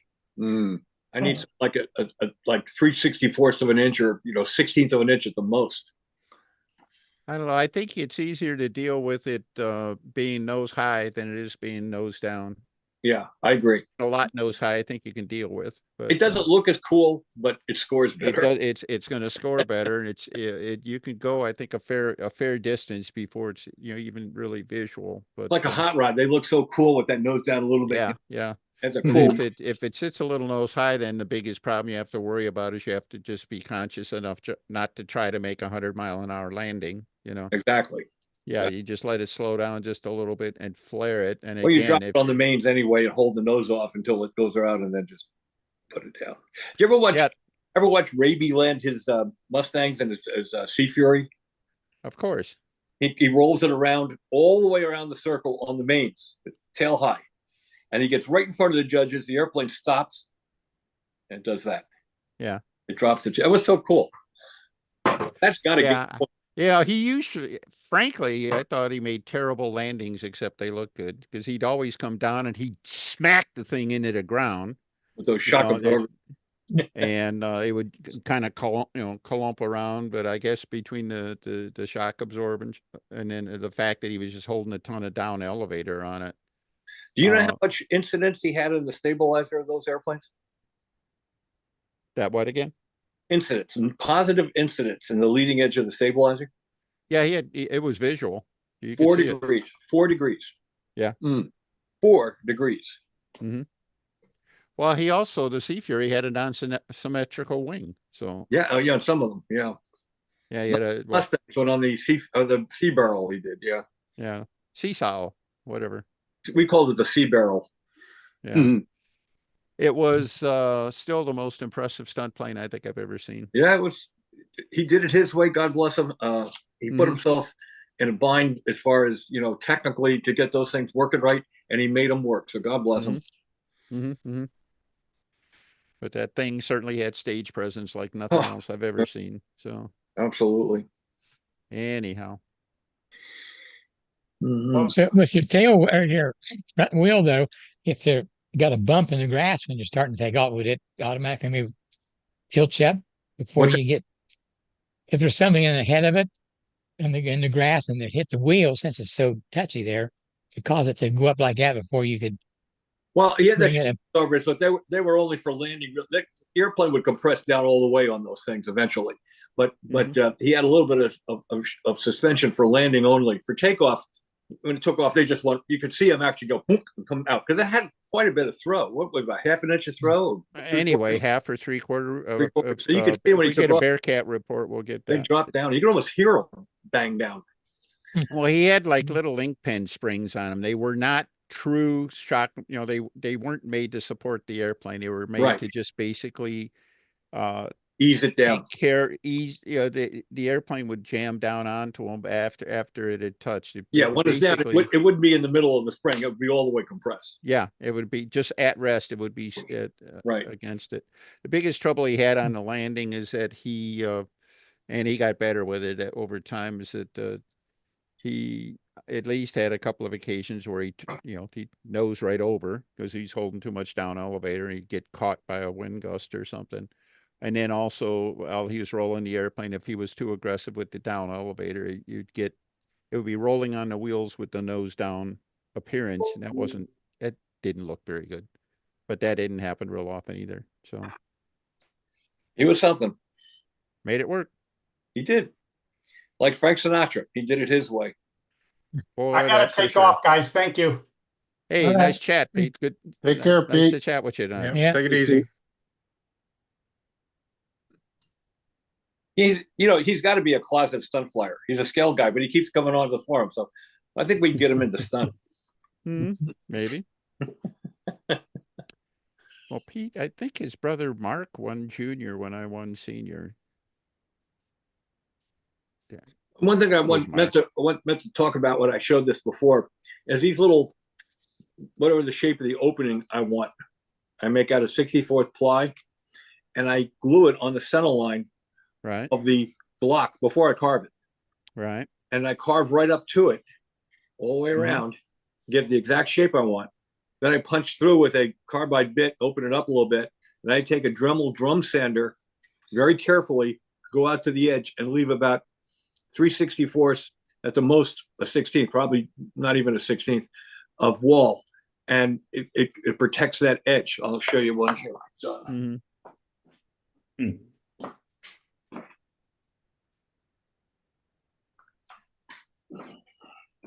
this is one that's done. You can see how it, Mhm. so you get the shape you want and it's protected, and you don't have to worry about when you're carving, going too far. You go right up to the edge of the plywood and you get the exact outside shape you want.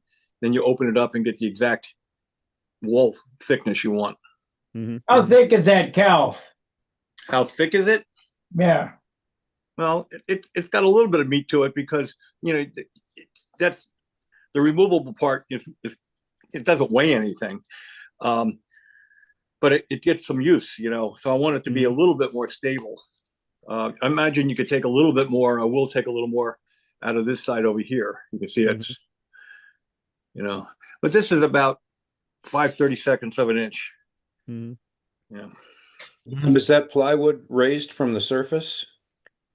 Yeah, it's raised from the surface, but when you carve up to it, you actually taper the edges of it so that on the side Better- you don't have to worry about filling. But in the back, Okay. where it's over it's above the block, you put a little bit of DAP in there and sand it in. I don't know if you can see that or not. Yeah, Mhm. okay, there it nice, looks great, yeah. There. And it works great. Now, if you're putting, let's say you're in the old days when we used to carve fuselages, and you wanted to put a fin, an airfoil fin on top of the fuselage block.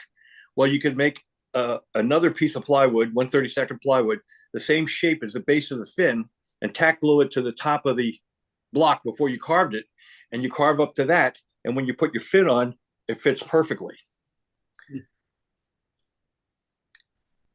I did that with a lot of occasions for scoops and obviously cowlings, and it works really good. I don't think we're getting a Bearcat report tonight. He's probably on his way to VSC. Yeah. I think he did mention that last week. Yeah. Then he disappeared. He took the Thunderbird. His airplanes are always one of the highlights out there. That Ryan ST he had, the Hawker Hurricane, P-40. He had some beautiful airplanes. He's a good builder. Oh, man. Exceptional. Are you talking about Dennis? No, we're talking about the Mark Gerber. Oh, Mark. Oh, yeah. Dennis is a good builder too. But Mark is a premier builder. His flying is, that's not his strong suit, but his building is beyond reproach, and he builds light too. Guys, I gotta go get some ice on my ankle here, so you all take it easy. Good seeing Good, you, Ed. and All appreciate right. everything. Good night, Ed. So I'll get this F-105 out to you probably tomorrow.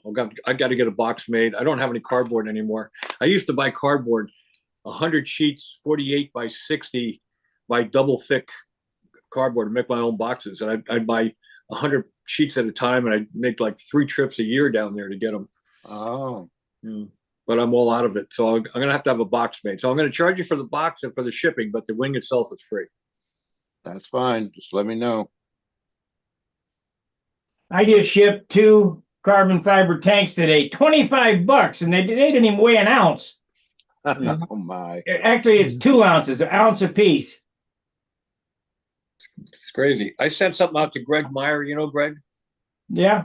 I sent a wing out to him, a Saturn wing, and it wasn't that bad. It was like $35, $38, which surprised me because that was a pretty good sized box. You know, UPS or postal? no, I went via mail. Yeah, I went mail too. $25 for a little box this square It's for crazy. Washington. If truth be known, that's the reason I got out of the foam wing business. Is the cost of shipping. Hmm. People were getting actually mad about the cost of shipping. Well, I can't do anything about that. Right. So. Well, actually, it was $20 plus the box. Shit. I was able when I announced I was going out of business. I announced it a few months ahead of time, so people who really wanted a wing could get their last dibs in. Well, I got some people ordered 1, some ordered 2. A couple ordered 2. Masaru Hiki from Japan ordered 6 wings. Oh my. And I could ship the wings to Japan cheaper than I could ship to California. Hmm. Or do you send it by container? No, I just sent them I went down to the post office and made out a thing and mailed them out. And none of them got damaged. And they were all they're like, in those days, it was like $65 or something a piece to ship them around the world. Wow. Because our country goes by weight and volume. They just go by volume. So the weight was not a big deal. I mean, of course, they don't weigh anything anyway. But well, 2 ounces, that's expensive, I think. I got the receipt. Let's see. Let me see how much it weighed. well, you had that carbon tax. Yeah. Oh my. They charged me $4.89 for an 8x8 box. That's how big the box was. And of course I put insurance on it. That was another $4. It comes with 100. I put another 100 on it, so that was $4. Unreal. And they get us coming and going, don't they? Let's see, it doesn't say how much it weighs. Oh, yes, it does. Weight, 8.6 ounces. So 6 ounces of that was the box. Unreal. Well, it's killing, and the thing is, it makes me mad is, you get these big companies that don't have any shipping costs. Shipping's free. Yeah. But we're paying for that. The little guy who sends, something out, we're paying for that. They jack the prices up so they're not losing so much on these big companies who do a lot of shipping, and they cut them a tremendous deal. But little guys who want to ship one-offs, we get hammered. Well, this is probably bad, but I can go to Lowe's and buy a DeWalt palm router for $239. Now Lowe's is close. I can go get it and have it within 10 minutes. I can wait till tomorrow and for $139 free shipping, get the same router. So it's $100 cheaper to order it from Amazon than it is to drive to Lowe's. Yeah. $100. Yeah. It's a problem. Racket. And that's probably why the hobby shops went out of business, because you can order it online for less money if you can wait till tomorrow to get it. Yeah. Yeah. The brick and mortar places are hurting bad. But I don't think they're going to sell plywood through the mail. Yeah. Yeah. But there again, because I'm going to I already priced it out. I'm going to make some cabinets in the other room. I can go to the plywood warehouse and buy better plywood at half the price, then go to Lowe's. All I deal with is plywood. Where is that? Right down here, down the street, Oh, huh. off Broadway. Didn't know it existed. Do they Hey, have 164th? What's that? I said, No. do they have 164th? I can get that on Amazon. I know that. It's a cheaper plywood than warehouse. Schaefer's. Oh, man. 64th ply, 12 by 48 sheet is more expensive than a piece of 12 by 48 32nd. Yeah. Hey, Denny's back. Yeah, I had to take a call and I wasn't sure about, I had it all muted or anything like that. And I closed the laptop and I guess that kind of killed it for It anyhow. looked like you fell over backwards. Probably did. I guess that was the lid closing. Oh, that's it. I would have been, whatever. Yeah. All right. Anyhow. I've been having some trouble with my connection. You guys keep freezing up on me here. So I have that too. After about an hour on, it starts to freeze up on me. yeah, Hmm. yeah. I have no control over it. No, you don't. Nobody's blaming you. Yeah, but they do on the forum. Nobody's blaming you. I can't teach you how to run your computer from your house. No. Mm-hmm. I was at I've heard now, I think it was Larry Fruits is saying he's having trouble because he doesn't have a Windows 11 PC yet. And That's apparently right. that's becoming an issue if you don't have enough PC power. Yeah, the whole internet's swapping over. Windows 7 is dead. Yeah. And I saw I think it was Paul Taylor or it was Paul Taylor's thread, but he had something on using his Cricut. Yeah. And somebody else was using one and it wouldn't work because he had a Win 7 computer. So I'm on a Mac. Oh, there you go. Well, that's Linux, so fine. Oh, you bragging or complaining? Well, he's bragging now till the internet goes out. Then he's complaining and sitting at the other desk upstairs. That's it. Whatever. But I don't think that's a computer. I think this is an old iPad. It's my wife's old one. She just got a new one for Christmas. She gave me this one. And I think they do eventually wear out. Yeah. There was some controversy, I forget how long ago, that Apple was intentionally throttling down the iPhones. Oh yeah, as the they battery. got older. Yes. Yeah, there's been some things on the batteries and stuff. Yeah. No, the batteries, they've intentionally put a life cycle on those batteries. Like mine's down to 89% now. And I've been using that smart battery charging where it'll charge real slow until the morning and then it goes to 100%.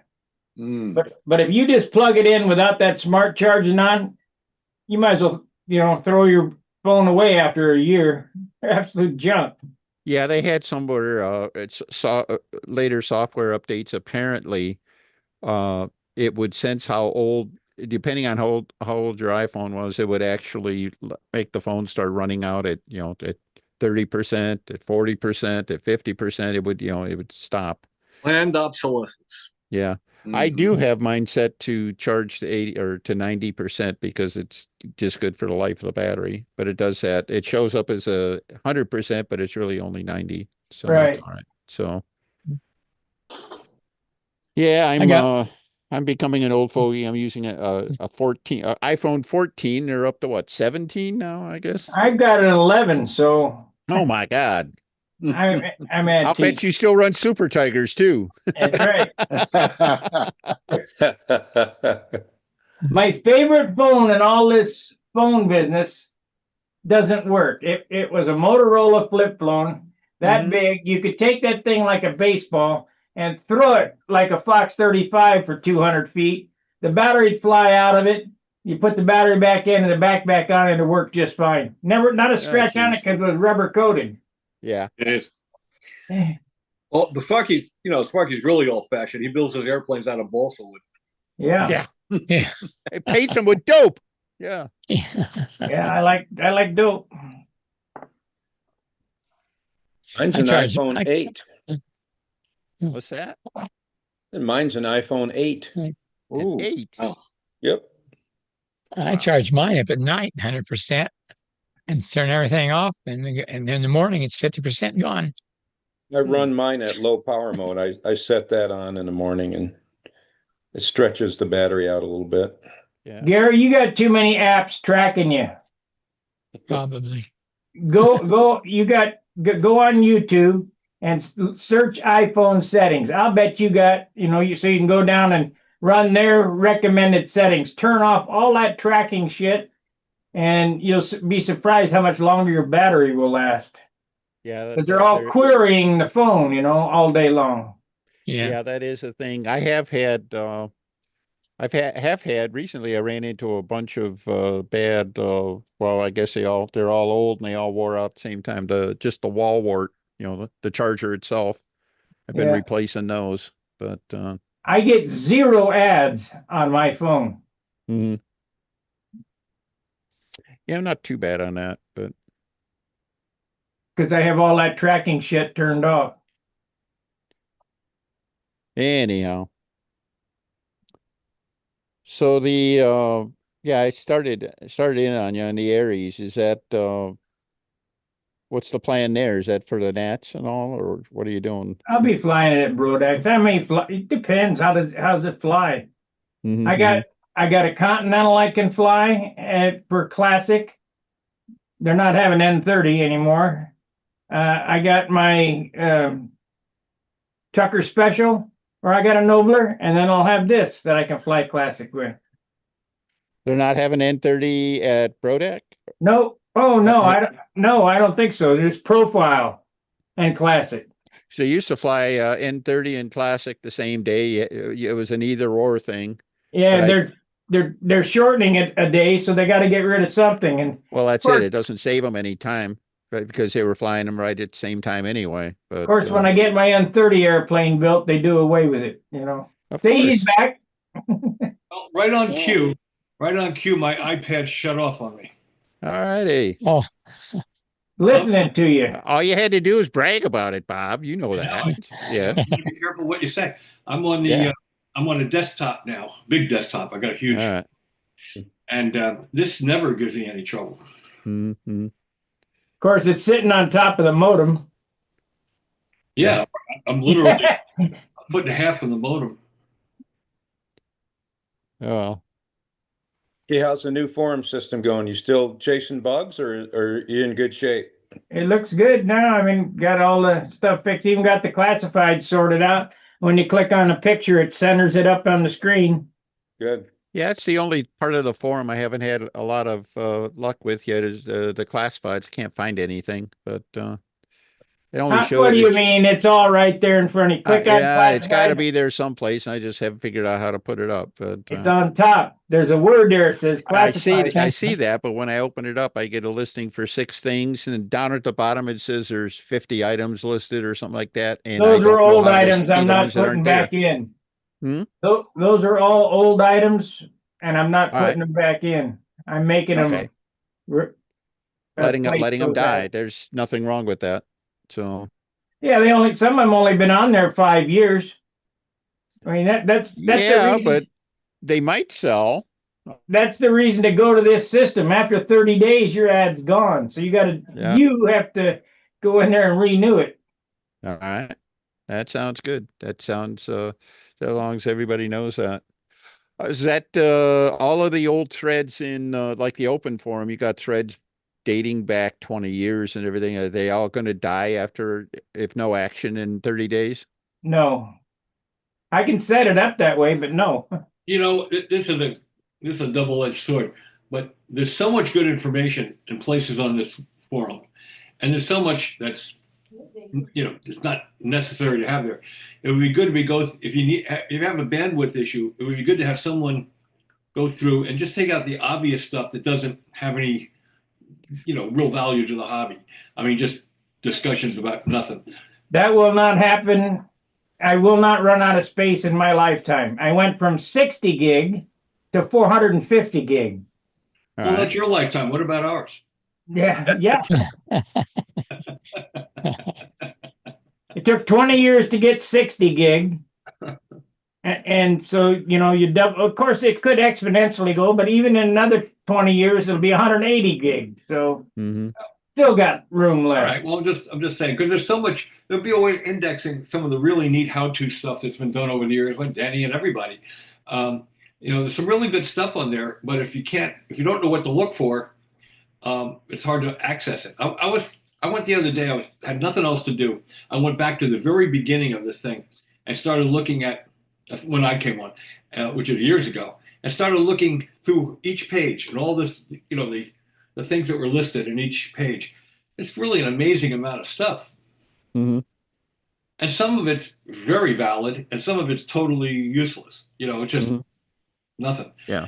But a lot of it is good information.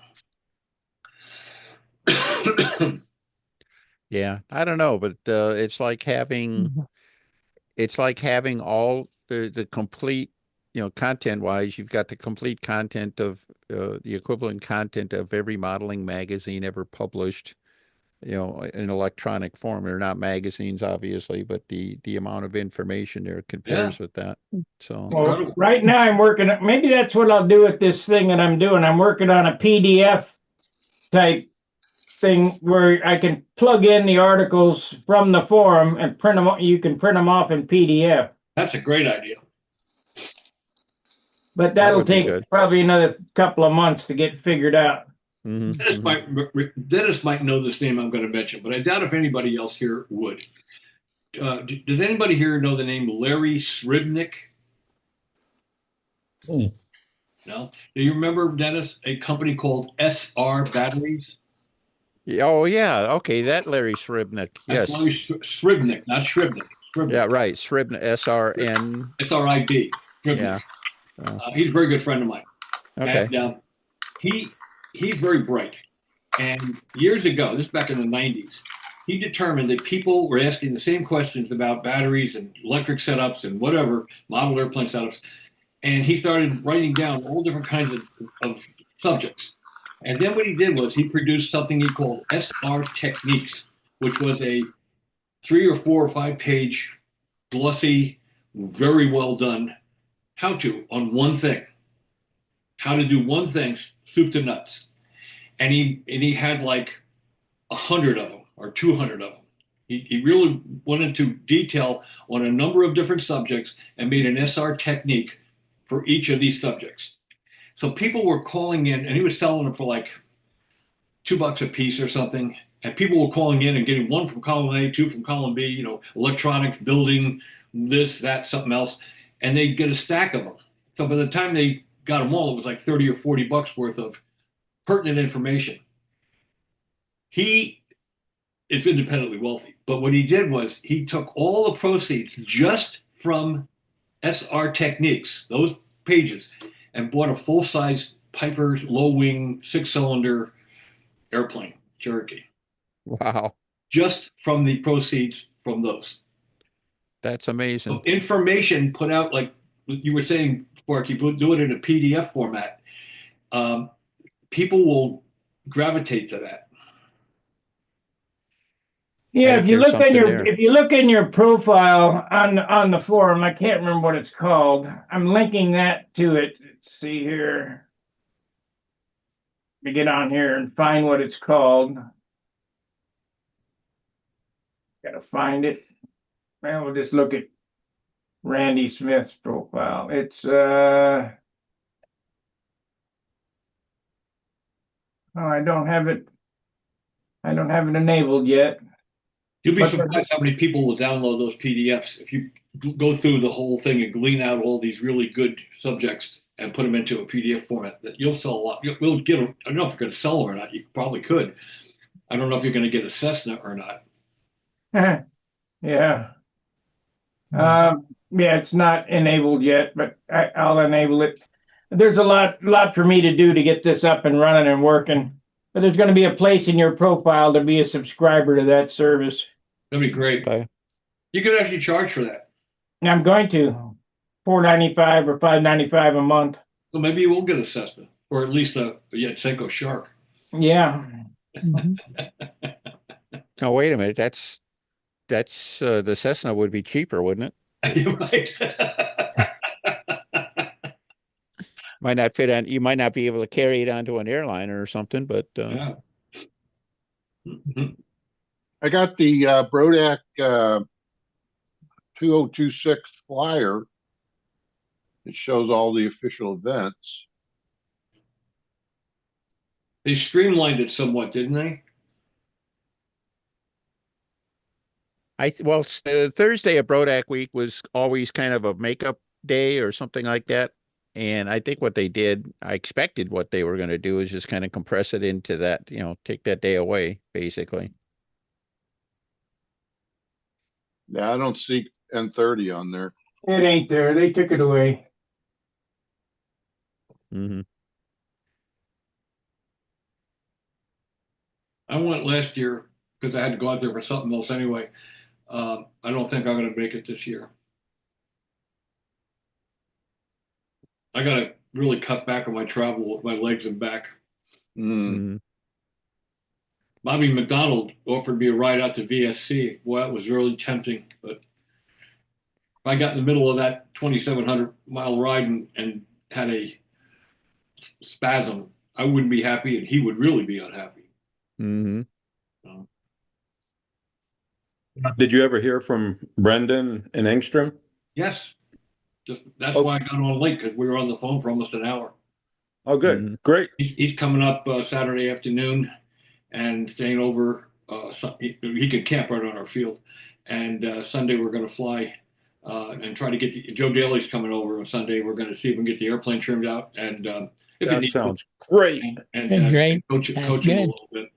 Yep. Wow. Good Very You're gonna news. make good. sure. You're gonna make Nice sure he's job. got steel lines. Well, I told him, that's up to him. But I told him, I said, look at common denominators. Everybody else is going to be on steel lines, and there is already some controversy about the synthetics. Instead of going over there and having everybody look at him cross-eyed because he's the only one using synthetic lines, I said, go on steel this time so that you don't cause an issue for the team or for yourself. I mean, I'm hoping if he goes over there, I hope he doesn't have a problem, but he could. So we're gonna suggest it to him, but that's strictly up to him. Mm-hmm. I better have a backup set anyway. Yeah, but then you have the airplane trim for less tip weight and everything else. It'd be Yeah. better to get it optimized with something that's going to be for sure accepted over there, and fly it that way. Well, do your best to talk him into flying on steel lines, because, like you said, I made the suggestion, but I can't tell a person what to do. yeah. Hate to see him go over there and have a problem. Yeah. The kid, if you're watching fly, the kid has got an amazing amount of natural ability. Mhm. He just needs to know a little bit more about the technical aspects and setup of airplanes, and it's just going to take time. His skills have come up out of concert with one another. His flying skills are way above his technical skills. And that's not his fault. It's just how it is. Mhm. And if the kid stays with it and starts to study and learns how to set his airplane up to suit himself, a few years from now, he'll be dangerous. Mhm. Good flyer. Yeah, I expect him to be a factor in the advanced class in Muncie this year. Yeah. That's what happens when you're 70 years younger than you are. Uh-huh. That's Wait a minute, not exactly right. 70, Yeah. maybe 60. Yeah, he's actually about I'm not even sure. What is he, 50? He's not driving yet, I don't think. Well, I'm 78, so I don't know what he is, but Yeah, So I don't think he's 60 years. driving. But so I'm thinking he's like 15 or 16. yeah. Imagine when he's Look- going to be when he starts growing. Yeah. Yeah. Really stinks that they can't get a definitive yay or nay on the lines. Well, they will have it apparently at the end of March, according to what what's his name is just telling us. That would But be. he's basically he's going to have one foot on the airplane when they get an answer. So I would go on steel lines for this trip, just so you're not out of step with everybody else. You're making sure that you're not going to get over and have an emergency thing that the event director is going to declare it. You can't use these for some reason. I wouldn't risk it. mhm. I'm not going. He is. Mm-hmm. you're traveling your whole family a long distance, a lot of money. I want to make sure that I'm going to be able to fly and not Yeah. have everybody look at me cross. Well, the way they're doing it too, they're going over for the World Champ or Gold Cup or whatever that is. Yeah. And like you say, they go over with the whole family. I haven't heard this in so many words, but I've never seen them show up without the entire family and grandma and grandpa.